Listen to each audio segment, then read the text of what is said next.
आज आपण एक अशा पिढीबद्दल बोलणार आहोत ना, जी खरंच खूप खास आहे. एक अशी पिढी जिने बदलाचं एक अख्खं युग नुसतं पाहिलं नाही, तर ते जगलं आणि यशस्वीपणे आपलंसही केलं. आणि या पिढीला ओळखायचं असेल तर ही एकच ओळ पुरेशी आहे. ही पिढी कायम उंबरठ्यावर राहिली. म्हणजे काय? तर ही पिढी एकाच वेळी दोन पूर्णपणे वेगळ्या जगात जगली, जुन्याला नव्याशी जोडत राहिली. चला तर मग हा प्रवास जरा जवळून अनुभवूया. तर मग ही उंबरठ्यावरची पिढी म्हणजे नक्की कोण? ही काही केवळ दोन वेगवेगळ्या काळात जन्मलेली पिढी नाहीये. नाही, ही तर दोन युगांना जोडणारा एक सगळ्यात महत्त्वाचा दुवा आहे, असं म्हटलं तरी चालेल. आपण बोलतोय साधारणपणे 1960 ते 1990च्या दशकात जन्मलेल्या लोकांबद्दल. जरा विचार करा, हा तो काळ होता जेव्हा जुनी मूल्य, जुनी जीवनशैली हळूहळू मागे पडत होती आणि एका नव्या, झगमगत्या, आधुनिक जगाची चाहूल लागायला सुरुवात झाली होती. या बदलाची गंमत बघायची आहे. अहो, ज्या पिढीने शाईच्या पेनाने दोत टाकाने लिहायला सुरुवात केली, तीच पिढी आज स्मार्टफोन आणि लॅपटॉप अगदी सराईतपणे वापरतेय. विचार करा, ट्रान्झिस्टरवर लागणाऱ्या गाण्यांसाठी कान लावून बसण्यापासून ते आज थेट क्लाउडवर हवं ते गाणं ऐकण्यापर्यंतचा प्रवास.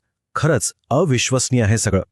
चला थोडंसं मागे जाऊया, त्यांच्या बालपणीच्या जगात डोकावून बघूया.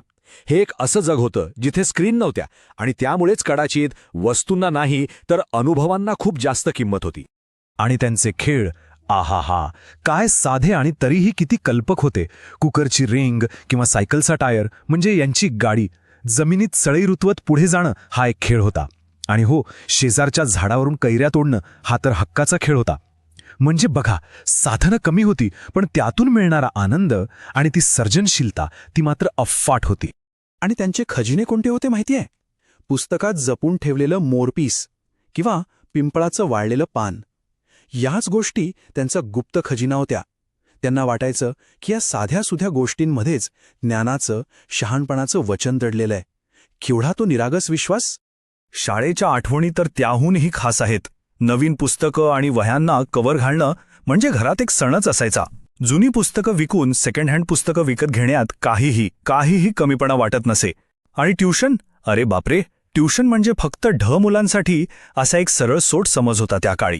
खेळ आणि शाळा तर झालंच, पण त्या काळातली सगळ्यात महत्त्वाची गोष्ट होती ती म्हणजे नाती. त्या नात्यांमध्ये एक वेगळाच ओलावा होता, एक जिव्हाळा होता.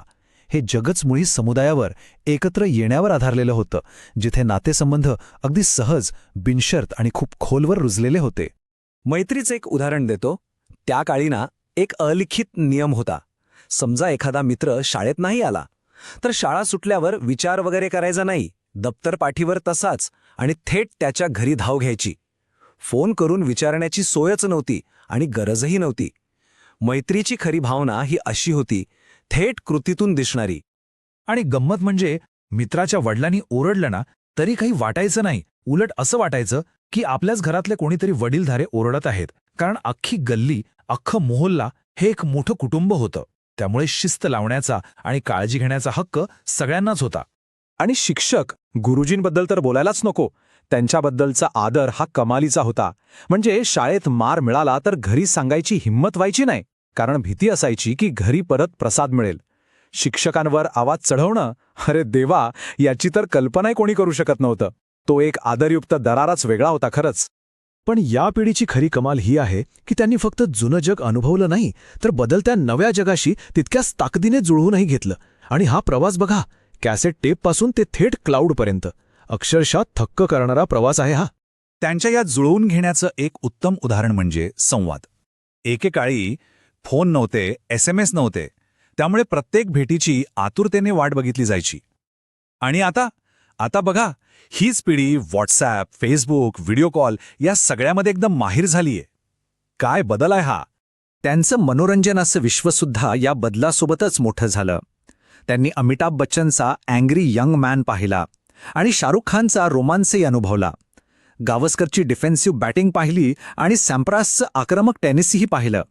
अशोक सराफ आणि लक्ष्याच्या निरागस विनोदांवर खळखळून हसणारी हीच पिढी. आणि हो, पैसे गोळा करून भाड्याने VCR आणून रात्रभर सिनेमे बघण्याची मजा ती तर काही औरच होती.